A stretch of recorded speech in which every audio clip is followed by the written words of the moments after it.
ما سألتش نفسك قبل كده مين كشف سر نووي إيران؟ يوم 14 أغسطس سنة 2002 بيطلع المعارض الإيراني علي رضا جعفر زادة في مؤتمر صحفي في واشنطن وبيقول للعالم كله إيران عندها نووي وفي منشآت نووية سرية في نطنز وعراق. وادي الصور والعناوين وكان ناقص يعمل لهم شيل لوكيشن كمان. يا ترى مين هو علي رضا جعفر زادة؟ وإيه اللي حصل بعد ما كشف عن المنشآت النووية دي؟ ويا ترى هو كان خاين ولا كان بطل؟ تعال نبص على حرب إيران وإسرائيل من زاوية تانية خالص ونعرف تاريخ نووي إيران من أول العالم محسن فخري زادة الأب الروحي للنووي الإيراني لحد ما نوصل لحلقة جديدة من أدب علوم. السلام عليكم، اهلا بيكم في حلقه جديده من ادب علوم. بيبدا الحلم النووي الايراني في الخمسينيات بمساعده مباشره من امريكا نفسها. في الوقت ده كان بيحكم ايران الشاه محمد رضا بهلوي، وفي يوم 8 12 سنه 53 بيقف الرئيس الامريكي ايزنهاور قدام الامم المتحده، واللي كنا اتكلمنا عنها في حلقه حق الفيتو، واتكلمنا عن تاريخها وظروف نشأتها في حلقه حق الفيتو اللي هتطلع لك دلوقتي هنا او هنا. المهم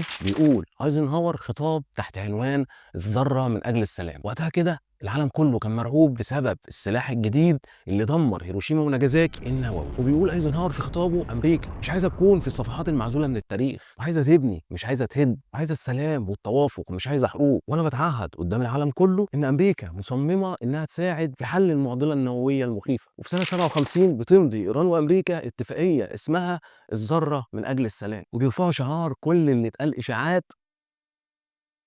امريكا وايران اخوات، وبتمسي امريكا على ايران بشويه يورانيوم مخصبين وطازه وزي الفل، وكمان بيساعدوهم في بناء اول مفاعل نووي ايراني سنه 67. طبعا شاه ايران كان مشغل اغنيه نسيبنا الحكومه، وبيحلم انه ينتج 23,000 ميجا واط من الكهرباء من المحطات النوويه خلال ال 20 سنه الجايه.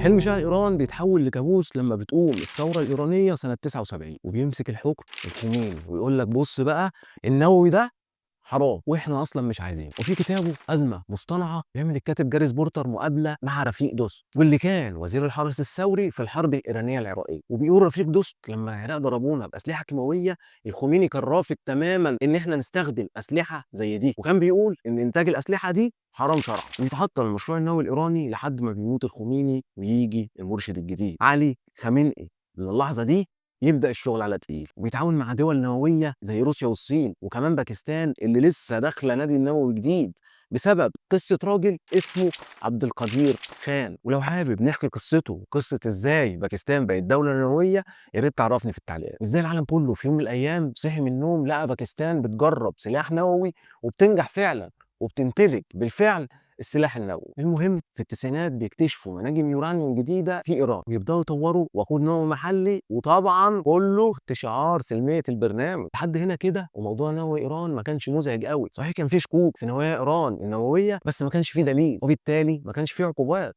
لحد ما بتحصل المفاجاه سنه 2002، المجلس الوطني للمقاومه الايرانيه بيعمل مؤتمر في واشنطن، وبيقف المتحدث الرسمي المعارض الايراني علي رضا جعفر زاده، وبيقدم صور بالاقمار الصناعيه ومستندات بتثبت تورط بلده اللي هي ايران في تخصيب اليورانيوم. تورط ليه تورط؟ عشان في معاهده اسمها لا مؤاخذه يعني معاهده الحد من انتشار الاسلحه النوويه، واغلب دول العالم ماضيين عليها وباصمين ومتسجله في الشهر العقاري بتاع الكوكب. والمعاهده دي كانت بتقول ان اللي عنده نووي خلاص عفى الله عما سلف ويفضل زي ما هو، او يقلل شويه كميه الرؤوس النوويه، ويحلف براس اوبنهايمر انه مش هيزود ولا قنبله زياده عن اللي عنده، واللي ما عندوش ما يلزموش وما يفتحش بقه في موضوع النووي ده ولا يحاول يصنعه. وبعد الادله والصور اللي قدمتها المعارضه الايرانيه بيحصل تفتيش من وكاله الطاقه الذريه، وبعدها بيتم فرض عقوبات كبيره جدا على ايران من سنه 2006. وكمان بيتم اغتيال اكتر من عالم ذره ايراني زي العالم مجدي شهريار والعالم مسعود علي محمدي. وكمان العقوبات دي كانت عقوبات صعبه جدا، زي حظر تصدير واستيراد المواد النوويه، حظر كمان الاسلحه الثقيله، تكثيف تعاملات البنوك الايرانيه كلها، وكمان قوائم حظر سفر بتضم شخصيات ايرانيه كبيره جدا.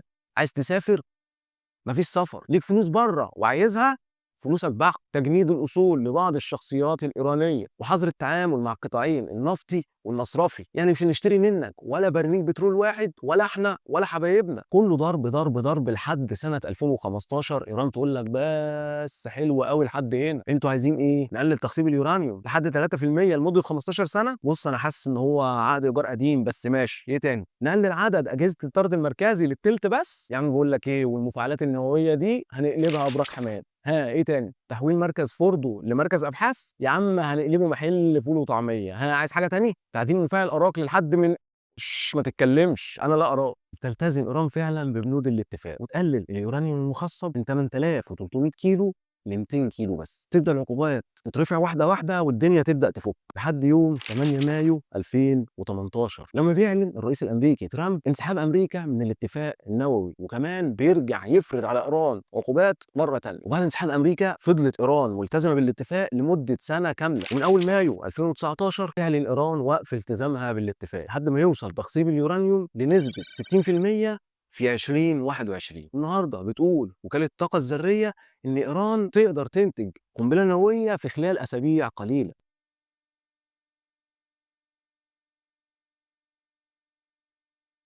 رحلة إيران النووية زي ما فيها المعارض علي رضا جعفر زادة اللي كشف للعالم سر بلده النووي، فيها برضه عالم كبير اسمه أكبر اعتماد، الأب الروحي للمشروع النووي الإيراني اللي رجع من سويسرا وساب كل حياته وقرر يأسس مشروع بلده النووي، وكان شايف إن بلده ليها كل الحق في عمل أي أبحاث في أي مجال، ومش فاهم ليه هم بيفرضوا علينا عقوبات بسبب أبحاث هم بيعملوا زيها وبيطوروها. ويستلم الراية بعده عالم تاني كبير جدا اسمه محسن فخري زادة اللي اشتغل على مشروع إيران وطوره واهتم اكتر بالاستخدام الحربي والعسكري، وتسمى ابو القنبله النوويه الايرانيه لحد ما بيتم اغتياله سنه 2020. يا ترى من حق كل دوله تمتلك سلاح نووي؟ طب يا ترى ده هيوقف الحروب وهنعيش في عالم مثالي، ولا ساعتها هتكون حرب نهايه الانسان؟ هل فعلا اللي ما عندوش ما يلزموش، ولا اللي عنده يرمي اللي عنده ونخلص ونبقى كلنا ما عندناش؟ انا مش قادر افهم، ومفيش واحد عاقل هيقدر يفهم هو ليه الانسان بيحارب؟ ليه في انسان مؤذي جه في لحظه في تاريخ البشريه وقرر انه يصنع سلاح ويقتل بيه انسان تاني؟ طبعا انا بكلم نفسي وانت قلبت الفيديو كالعاده يعني، بس مجلس صناعه المحتوى منبه علينا كده بكلمتين بنقولهم في اخر الحلقه